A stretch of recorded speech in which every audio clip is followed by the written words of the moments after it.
Bonsoir les amis du Mag, ce matin c'est le Mag en bref que je voudrais vous apporter à une thématique très simple. J'espère très bien que le gouvernement congolais devait prendre ses responsabilités et appeler l'ambassadeur de l'Afrique du Sud en RDC suite au propos de Thabo Mbeki qui est en train de déstabiliser la RDC en appuyant Joseph Kabila. Il est très important, n'est-ce pas, de le faire parce qu'à l'époque où William Samoei Ruto il était encore opposant, il s'était moqué des Congolais. Moi je me rappelle à cette époque-là, l'ambassadeur de Kenya à Kinshasa était appelé, il est allé donner des explications selon lesquelles cet homme-là était un opposant qui est en campagne, il n'engageait pas le gouvernement, ce n'est pas le point de vue du gouvernement kenyan officiel. Il voudrait que tout soit mis au clair, que ce que Mbeki disent là, est-ce le point de vue de l'Afrique comme pays ou pas, parce que c'est un ancien président, il a beaucoup de notoriété, il utilise, n'est-ce pas, son statut de vice d'ancien président pour, n'est-ce pas, véhiculer le message pro-rwandais, le message qui est biaisé de Banyamulenge et tout ça, mais déjà qui s'est dans le temps avait dit que les Banyamulenge sont des Congolais, qui s'est avait dit à plusieurs reprises, même en Europe pendant sa tournée européenne, dans son premier mandat, il avait confirmé cela, que Kagame utilisait, n'est-ce pas, la stigmatisation pour chercher au moins à scorer les points côté congolais à nos amis et les pions. Alors il est très important, nos amis Awa, déjà comme j'ai vu les politiciens tirer mon séné pour commencer à prendre l'initiative, je voudrais qu'un Congolais de très haut niveau dans les institutions doit parler. Même un point de presse très poignant là où on invite la presse, même sud-africaine, même la presse anglophone. Parce que aussi longtemps qu'il n'y a pas de réplique, Thabo Mbeki va commencer. C'est pas la première fois qu'il commence. Il faudrait arrêter toutes ces campagnes-là que Thabo Mbeki et Sophie Mukwena sont en train de faire. Et pire encore, Sophie Mukwena est je pense, éditeur panafricaine de SABC. SABC, c'est la chaîne sud-africaine. Une chaîne subventionnée par l'État sud-africain. C'est comme la RTNC. La RTNC, la Radio Nationale Télévision du Congo, où un ancien président prend la parole contre un État donné, ou crée de la confusion dans les affaires qui ne le concernent pas. Moi, je pense très bien qu'il faudrait appeler l'ambassadeur de l'Afrique du Sud, les convoquer et faire passer ça dans la presse. Parce que l'Afrique du Sud, sur le plan diplomatique, ils sont très sensibles. Vous vous rappelez, leur ambassadeur aux États-Unis vient d'être expulsé il y a moins de 2 mois. Je pense qu'il faudrait être clair là-dessus. C'est un pays clé. On a besoin d'eux comme ils ont besoin de nous. Alors il faudrait que tout soit mis au clair. Que Thabo Mbeki s'exprime, qui ne s'exprime pas, qu'on puisse diminuer au moins les canaux par lesquels il s'exprime. Parce que là, il est libre, il peut utiliser les médias d'État sud-africains pour dire tout ce qu'il peut dire. Je pense que l'ADC, en tant que pays, diplomatiquement, a de très bonnes relations avec l'Afrique du Sud. Il faudrait travailler. Parce que moi, j'ai appris des sources très sûres que Mbeki a travaillé dans le fond pour décourager la mission Sami Diarra. Pourquoi c'est Kabila lui m'a demandé à Sami Diarra de quitter? C'est parce qu'il voudrait que les FARDC que lui a désintégrés ne soient pas assistés. Et quand les forces ennemies entrent, ils passent comme un couteau dans le beurre.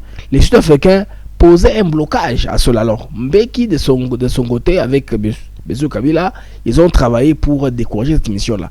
Moi, je me rappelle, je suivais beaucoup de panélistes à l'époque qui discréditaient l'armée sud-africaine, qui n'était pas entraînée, ils ne devaient pas être là en premier lieu, alors que les chefs d'État de la SADC se sont entendus pour avoir une mission conjointe, que chacun va contribuer un nombre de troupes et tout ça. Et Kabila, par son réseau, il a influencé Mbeki qui, à son tour, a influencé l'opinion sud-africaine sur le fait que l'armée n'était pas prête.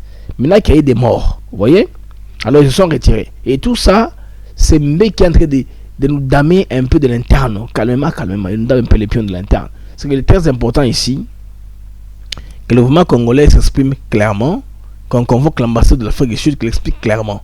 Est-ce ça le point de vue du gouvernement sud-africain? Là, Mbeki, parce que c'est un gars qui est très têtu. Vous vous rappelez d'ailleurs, dans son pouvoir, il est sorti par la petite porte. Je vais expliquer, les mags en ligne, l'émission que je vais expliquer. Il avait créé des confusions au sein de son parti politique, l'ANC, qui est divisé. Et heureusement que lors du congrès, en Polokwane, Zuma a remporté.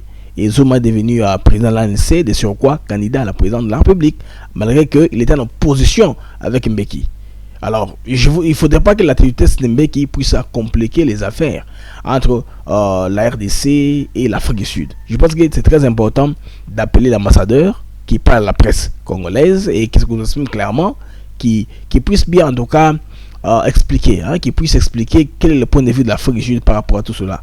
la question de Manyamurenge, les questions là que Mbeki est en train d'évoquer dans l'opinion publique, surtout dans le monde anglo-saxon. Bon, ça n'a pas trop d'impact, hein, peut-être chez les Congolais parce qu'ils ne comprennent pas l'anglais, mais ce qu'il fait là, il joue un très mauvais rôle. En tout cas, un mauvais rôle qui est à l'encontre des intérêts de la RDC. Je pense qu'il est très important. Le gouvernement congolais doit interpeller l'ambassadeur de l'Afrique du Sud en RDC pour que tout soit mis au clair. Mbeki, avec les réseaux de Kabila, sont en train de combattre le pays. Je ne sais pas pourquoi est-ce que on doit laisser cette histoire-là passer. Les officiels congolais doivent s'exprimer au plus haut niveau. Si ce n'est pas Madame la Première ministre, ministre des Affaires étrangères, ils doivent organiser une conférence de presse. Là où vous invitez toute la presse internationale, vous payez la presse internationale pour être là. Pour dire que le gouvernement congolais n'est pas content, n'est-ce pas, de cette initiative-là. Comme même ils avaient fait alors pour le Kenya, toujours le Kenya, quand Nanga avait fait sa conférence de presse là-bas, Ruto s'était exprimé. Je pense qu'il faut faire parler le président sud-africain sur la question. Au moins si à Ramaphosa, à Matamela parle, il pourra me balancer l'opinion, les Congolais pourront être fixés. D'amis, je voulais un peu ce matin rapidement partager avec vous ces petites réflexions là-dessus, parce qu'il est important que la RDC, en tout cas, puisse s'affirmer diplomatiquement. On ne peut pas laisser un pays ami nous déstabiliser. Parce que le pouvoir est déstabilisé aujourd'hui, Tshisekedi va partager le pouvoir. Le pouvoir sera réduit, il ne saura pas bien diriger le pays. C'est là où nous sommes en train d'aller. Vous savez, déjà avec la présidente de Kabila à Goma, c'est là légitime maintenant l'agression. C'est une affaire maintenant interne congolais. Alors ce n'est plus maintenant une agression d'une armée étrangère telle qu'est reconnue par la résolution 2673 des Nations Unies.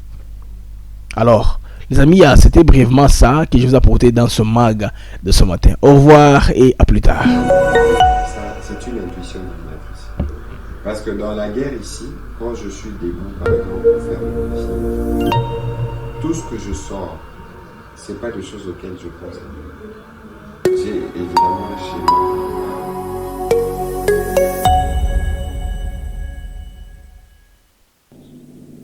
En conséquence, le Sénat autorise les poursuites de l'aide d'immunité de M. Joseph Kabila Kabange, sénateur à vie. Je ne veux pas discuter avec des pantins. Les pantins